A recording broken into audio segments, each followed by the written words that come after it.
สวัสดีสบีดายนะยินดีต้อนรับเข้าสู่ช่อง DL เนาะวันนี้เราจะมาเล่นเกม 5M วัยรุ่น 5M เนาะเขาจะเป็นแนวทางในการฟาร์มเนาะฟาร์มก็คือการฟาร์มตกป่าเนาะว่า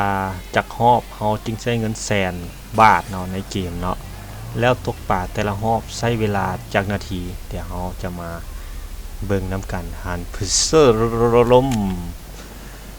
ตอนนี้เขาคันเรื่องรถมาก่อนเนาะเดี๋ยวเขามาเบิ่งเงินเนาะเงินตอนนี้เขามี95,000เนาะทานผู้ชมเดี๋ยวเราจะไปเริ่มฟาร์มกันก่อนตอนนี้เขาก็เข้าห้านค้ามาเนาะเดี๋ยวเขาซื้อเหยื่อตกป่าก่อนเพราะว่าอยู่ในกระเป๋าเขามีแล้วเนาะ12อันเดี๋ยวเขาซื้อเติม88อันเนาะอันนึงมันถืออยู่อันละ10 บาททานผู้ชมเดี๋ยวตอนนี้เต็ม100แล้วตอนนี้เขากำลังไปฟาร์มเทือแรกกันก่อนเนาะตอนนี้เขาเบิกยนต์แม่นติดตลกเบิกเงากันเกินหันพึ่สรมขี่ไปแล้วบอนฟาร์มเขาจะเป็นจุดสีแดงเนาะตอนนี้สีเขียวมันจะฟาร์มได้อยู่เนาะแต่มันจะได้เงินหน่อยเขาจะไปฟาร์มจุดสีแดงเดี๋ยวเขาจะรีวิวเนาะรีวิวคูณ5ทานพึ่เสริมรีวิวคูณ5ให้แล้วเพื่อประหยัดเวลาเนาะอีกหนึ่งก็ฮอดละดีมีเป้าหมายเนาะสังเกตเนาะมันจะมีหลายคนมาฟาร์มเนาะเพราะว่ามันจะได้เงินดีเนาะตรงนี้เขาครับฮอดจุดหมายปลายทางเป็นที่เรียบร้อยแล้ว FC ทุกท่านเนาะเดี๋ยวเขาจะเอาเบ็ดออกมาเนาะเอาเบ็ดมาแล้ว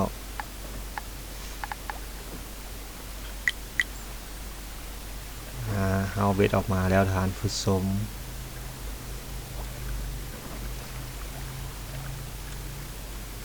สังเกตเนาะมันจะขึ้นเป็นเราจะกดสเปคบาร์เนาะเพื่อการตกเบ็ดเดี๋ยวเราจะมาลิ้นจัก2-3เหยื่อเนาะแล้วเราจะตัดภาพไปตอนแล้วว่ามันใช้เวลาจากนาทีเดี๋ยวเราก็มาเบิ่งนำกันคลิปนี้อาจจะเป็นประโยชน์ต่อผู้ที่ว่ากำลังจะเข้ามาลิ้นเนาะตอนนี้จะเป็นเมืองของบลูทาวน์เนาะเป็นเมืองเปิดใหม่เป็นเมืองเปิดใหม่ทุยตอนนี้เขาก็แล้วเป็นที่เรียบร้อยแล้วเนาะกำลังใกล้สิแล้ว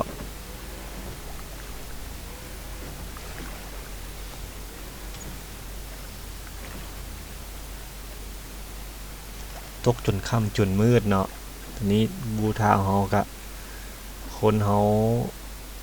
ก็มี900 ปลายคนเนาะบางมือก็เต็มพันเลยถือว่าเมืองนี้หนาแน่นหลาย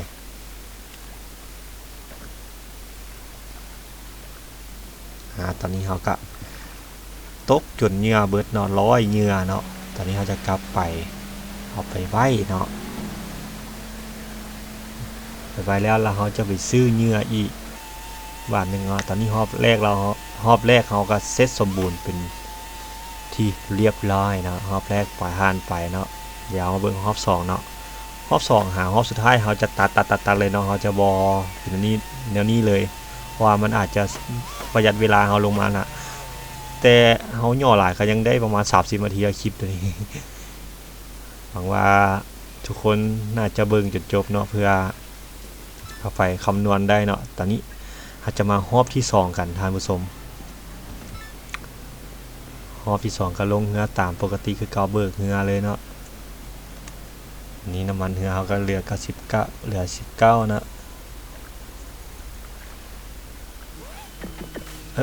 โดนลีน้ำกับม้าพอที่เติมว่าได้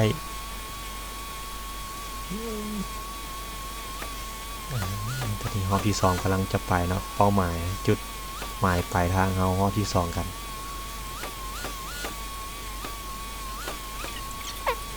คลิปนี้เราก็ฝากกดไลค์กดแชร์กด Subscribe ให้เราเนาะเพื่อเป็นประโยชน์ต่อทุกท่านเนาะ1 ไลค์ 1 แชร์ 1 คอมเมนต์ 1 หัวใจ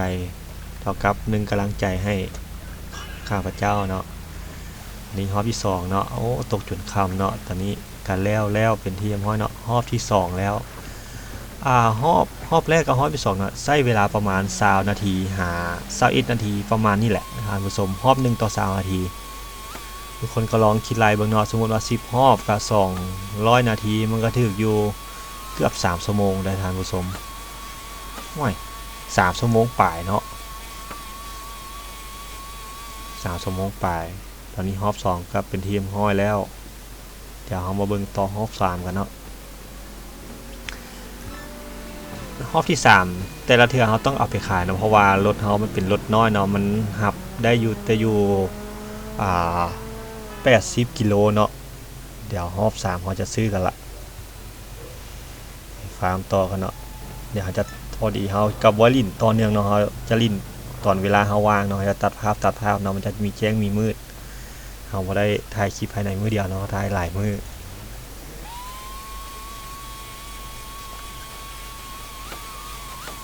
ตอนนี้รอบ3เนาะกำลังไปจุดใหม่คือเก่าเนาะจุดหมายม่วงเก่าม่วงเดียวที่เดิมปวดของปวดเตโต้เพลงกำมา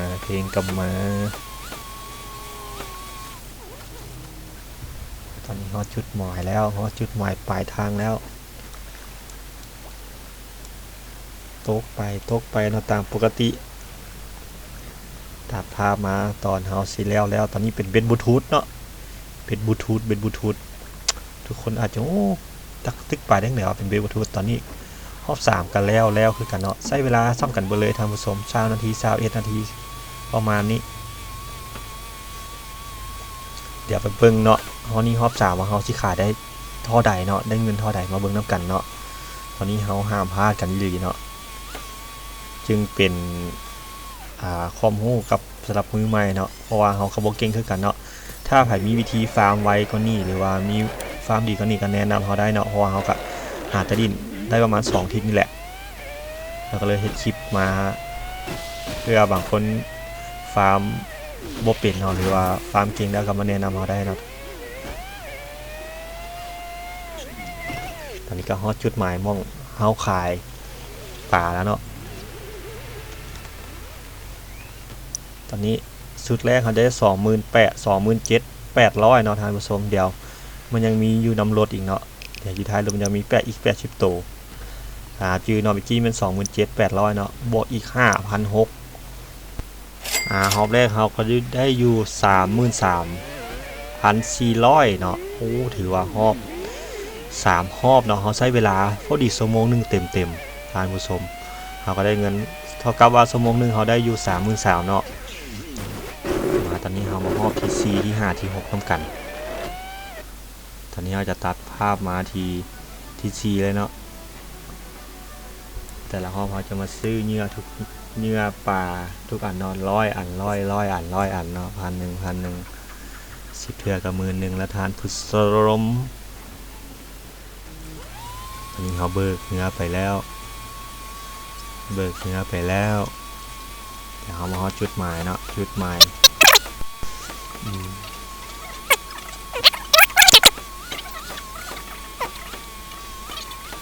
ม่วงเก่าเนาะม่วงสีแดงคือเก่าแต่นี่แล้วนะฮอบสีเนาะฮอบสี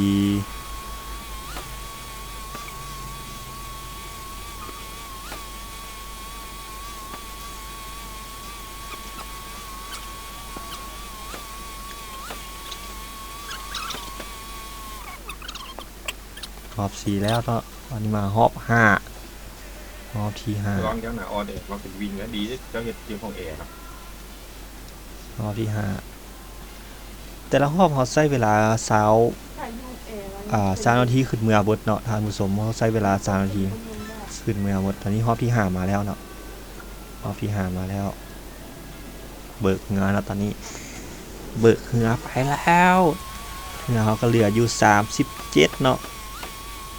37% ของปั๊มของน้ำมันเนาะ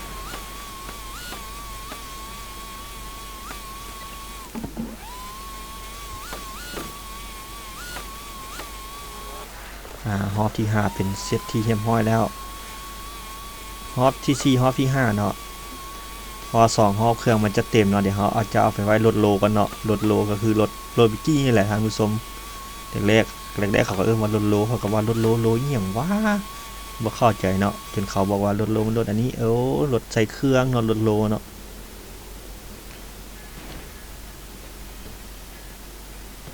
เดี๋ยวเขามาเปิดรถโลน้ำกันเนาะเขาจะเอาปลาไว้เนาะ ว่าซั่นอันนี้เฮามันเต็ม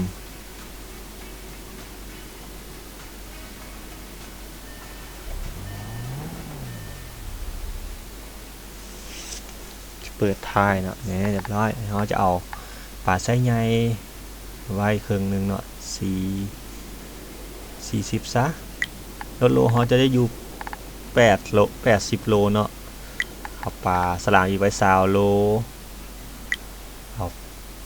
ปลากระเบนไว้อีก20โลเนาะเดี๋ยวเราลดไปไว้คืนเนาะเรียบร้อยอันนี้รอบที่6เนาะรอบที่6ท่านผู้ชมตอนนี้จะเป็นรอบสุดท้ายของรอบชุดที่2เนาะรอบสุดท้ายของชุดที่2เบิดรอบนี้แล้วเราอาจจะเอาไปขายเนาะจะเบิ่งน้ำกันว่าชุดที่1กับชุดที่2เนาะเราไปขายจะต่างกันบ่ชุดแรกเราจะอยู่ 33,400 เนาะขี่ไปตามจุดหมายคือเก่า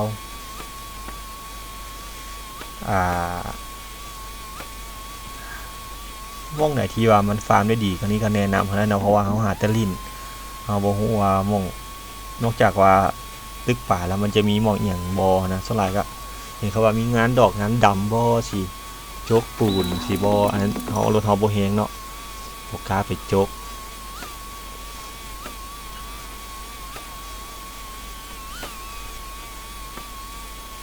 ตอนนี้รอบที่6เขาก็เป็นที่เรียบร้อยแล้วรอบที่6เดี๋ยวเราจะไปขายนำกัน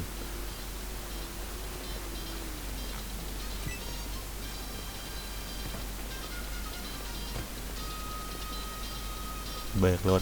ถอ๋อน้ำมันเขาก็เหลือ16เนาะเดี๋ยวเรามาเติมน้ำมันก่อนทานผู้ซ้อมเติมน้ำมันก่อนเดี๋ยวรถบ่ฮอดม่วงขายได้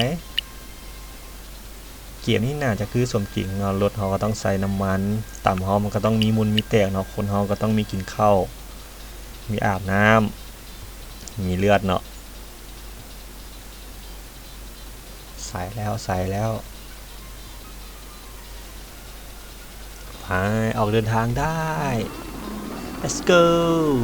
ตอนนี้เขาจะไปขายเนาะชุดที่2มาเบิ่งน้ำกันว่าเขาจะได้เท่าใด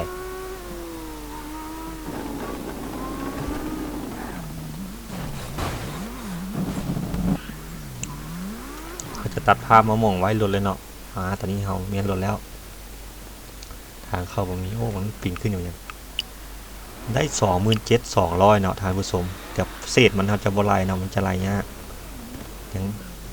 แต่ละเทื่อเขาต้องมีอยู่หลังรถคือเก่าเนาะเปิดท้ายรถเนาะนี่40นี่20ปลาก็เป็น20โลเนาะรวมทั้งหมด80โลเบิ่งเขาไปขายเนาะเมื่อกี้ได้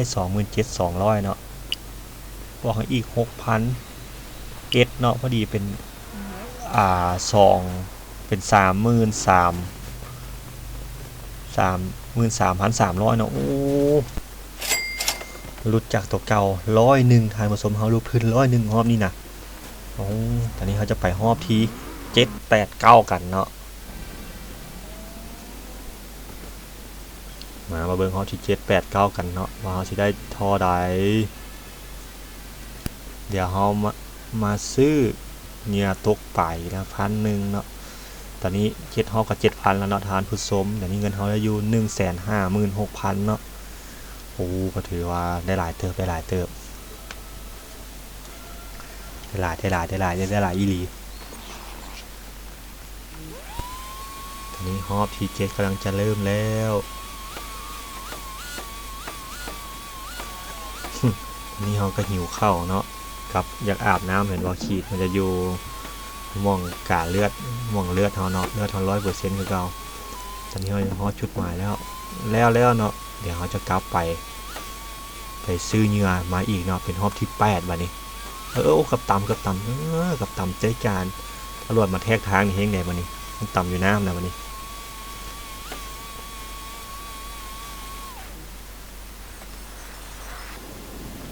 ตอนนี้รอบที่8เนาะจุโอ้ผู้สาว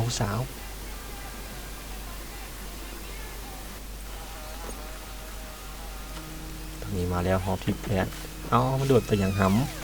ลอยน้ำสบอตอนนี้เขาใส่น้ำมันกันเนาะใส่บอได้เนาะเดี๋ยวนี้น้ำมันเขาเหลือ19เนาะเพราะว่าน้ำมันทั้งหมดเขาก็บอกว่าใส่น้ำมันจังไดเนาะว่าใส่คือรถใหญ่ว่ะตอนนี้เป็นรอบที่8ทานผู้ชม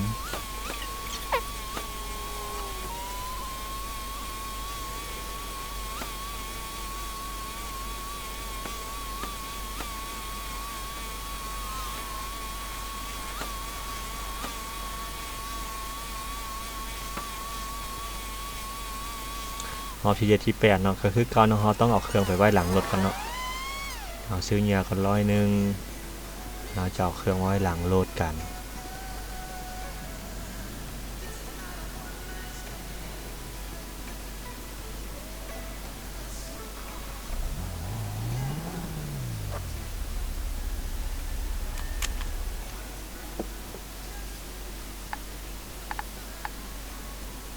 เราจะเอาปลาใหญ่ปลาไส้ใหญ่ไว้เนาะ60อันปลากระเบน10อันปลาสลามอีก10อันเพราะว่าสลามเขาจะได้ปลาไส้ใหญ่หลายเนาะเดี๋ยวเป็นรอบที่9บัดนี้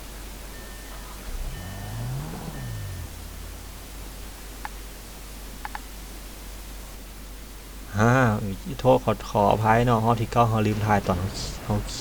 เขามาเนาะเขาจะมาถ่ายตอนที่ว่าเขาตกเบ็ดเลยเขาลืมถ่ายกี้นี่แม้มเขาเต็มแม้มเขาอยู่คอมเขาเต็มเนาะเดี๋ยวเขาลืมคลิปวิกี้เขาทีมแล้วเขาลืมถ่ายกี้นี่ขออภัยหลายเนาะรอบตอนนี้จะเป็นรอบที่9เนาะท่านผู้ชม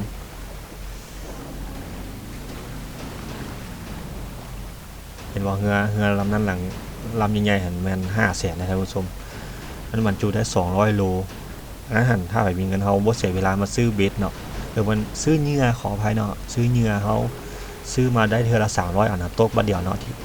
ตกเทื่อเดียวเนาะต้องขี่ไปกลับนะได้300อันเลยแบบจุกๆไปเลยท่านผู้ชมแต่บ่เสียเวลาขี่เรือไปเรือมาอีกนะแต่เขาบ่มีเงินฮอดซื้อปานนั้น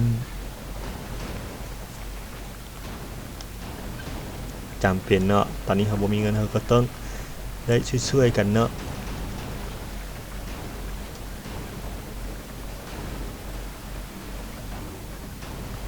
เดี๋ยวเขาจะตัดภาพไปตอนแล้วเลยเนาะตอนนี้ฮอที่9ก็เป็นที่เรียบร้อยแล้วเนาะเดี๋ยวเขาจะไปขายเนาะว่าฮอบแรกฮอบนึงชุดแรกชุด2กับชุด3เนาะว่าเขาสิได้เท่าใดได้หน่อยเนาะ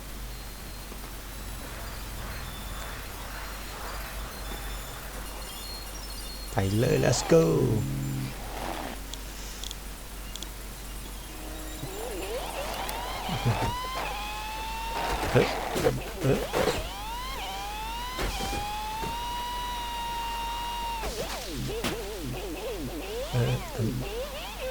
แบบเขามันโหลดบ่ทันเพราะเขาไปใส่ M.2 เนาะใส่HDD เนาะโอ้ตอนนี้เขาลูกทื้นหลานนะได้23,000ท่านผู้ชม23,000รุดไปเขา 4,000 คนนะอีก 20,000 คนนะท่านผู้ชม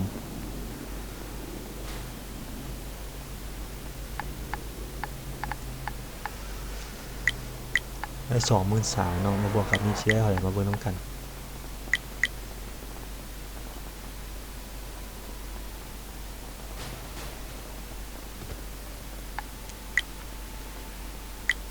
23,000ใส่อีก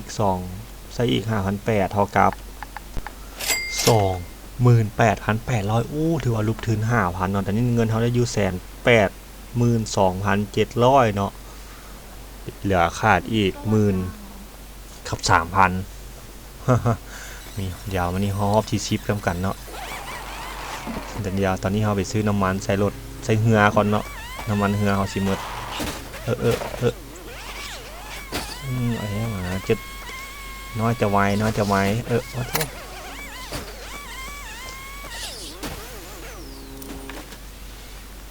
ซื้อน้ำมันแน่ซื้อน้ำมันเบอร์300เนาะท่านผู้ชม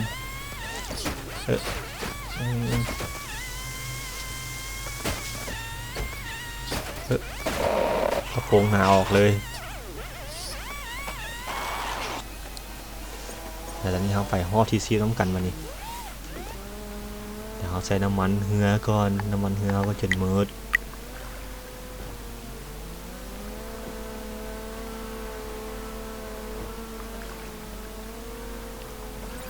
เติมมันเติมแต่คนได้เติมทางเลยหัวโล้นเข้ามากินนี่เรียบร้อยได้อยู่ครึ่งถัง51%โอ้ย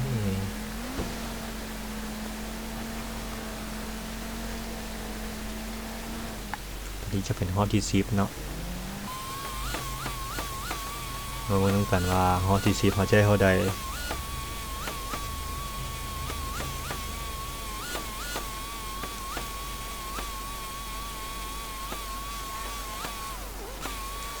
ตอนนี้ฮอตที่10ก็สำเร็จเป็นทีเรียบร้อยเนาะเรามาขายน้ำกันว่าฮอตที่10เขาที่ขายได้ที่เท่าใดได้เท่าใดเนาะได้ที่เท่าใดวะใช่ไหม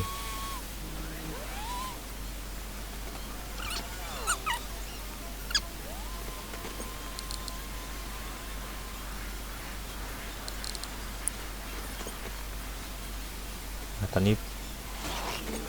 เขาคิดว่ามันน่าจะบ่พอเนาะเขาก็เลยไปฮอบที่11กันเพื่อความชัวร์น้ำกันเนาะไปฮอบที่11น้ำกันขอให้เนาะอันนี้เป็นฮอบที่11เนาะที่11น่าจะเป็นฮอบสุดท้ายเนาะเดี๋ยวฮอบจุดหมายเนาะโอ้ตึกเบ็ดจนค่ำเดี๋ยวฮอบที่11แล้ว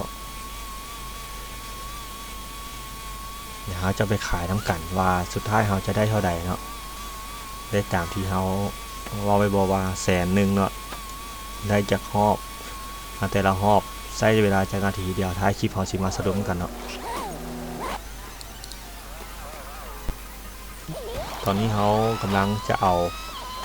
นี่ไปขายเนาะท่านผู้ชมเอาอย่างละอันนี้นะเอาปลาเนาะไปขายเนาะเราจะตัดภาพมาตอนการขายกันเลยว่าเขาที่ขายได้เท่าใดมาเบิ่งน้ำกันปีนขึ้นไปเนาะ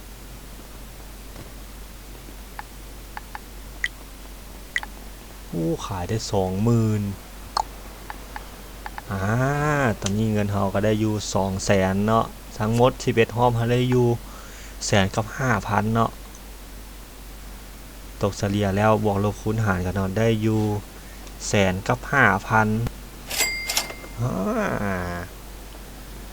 เป็นจังไดคลิปเฮาก็น่าจะมีให้ประโยชน์แก่ทุกท่านน่าจะมีสาระเนาะเดี๋ยวเฮาจะมาสรุปน้ำกันเนาะว่าทั้งหมดเฮาใช้เวลาเท่าใดเบิดเงินเท่าใดแล้วก็ใช้ฮอม1ต่อจากนาทีเดี๋ยวเฮาสรุปกันเนาะก็คือทั้งหมดเนาะเฮาใช้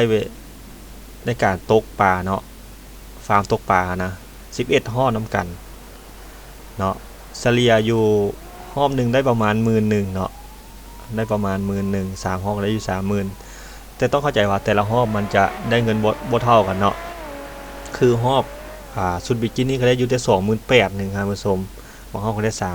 30,000แล้วก็แต่เฮาไปตกปลาแต่ละฮอบเฮาใช้เวลาอยู่20นาที21นาทีโดยเฉลี่ยโดยประมาณเนาะบวกลบกันลดเนาะ10ฮอบก็ได้อยู่200นาทีแล้วก็บอกอีกฮอบที่11ก็203นาทีก็เกือบ4ชั่วโมงเนาะคลิปนี้เขาใช้เวลาถ่าย4ชั่วโมงเบิ่งเอาท่านผู้ชมส่วนเสียดออกมาคลิปให้มันสั้นๆได้เนาะให้มันมีความรู้แก่ทุกท่านเนาะหวังว่าคลิปนี้จะเป็นประโยชน์สำหรับมือใหม่ในการลิ่นไฟเอ็มในเมืองบลูทาวน์เนาะเป็นเมืองที่หาได้เปิดหรือว่าเปิดได้โดนนะอันนี้ก็บ่ฮู้เนาะเห็นมันม่วนดีก็เลยอยากมาลิ่นคล้ายๆคือโลเพเนาะคลิปนี้เขาก็จบเพียงเท่านี้เนาะฝากกดไลค์กดแชร์กด Subscribe เพื่อเป็นกำลังใจให้เราเฮ็ดคลิปต่อๆไปในเด้อตอนนี้คนติดตามเราก็อยู่ที่440คนเนาะขอบใจสำหรับผู้ติดตาม440คนเนาะฝากกดไลค์กดแชร์ให้เราแน่เนาะ แล้วก็คอมเมนต์ดินนำเฮาก็ได้เนาะบ่เป็นหยังเนาะลินคอมเมนต์นำเฮาเราอยากให้เฮาเฮ็ดหยังเฮ็ดคลิปอีหยังบอกได้เนาะเดี๋ยว EP หน้าว่าเฮาสิเล่นเกมหยังกดติดตามให้เฮาเด้อกระดิ่งกิ๊งๆมื้อนี้ขอคำว่าสบายดีสบายดีพูดๆบ๊ายบายเป็นๆ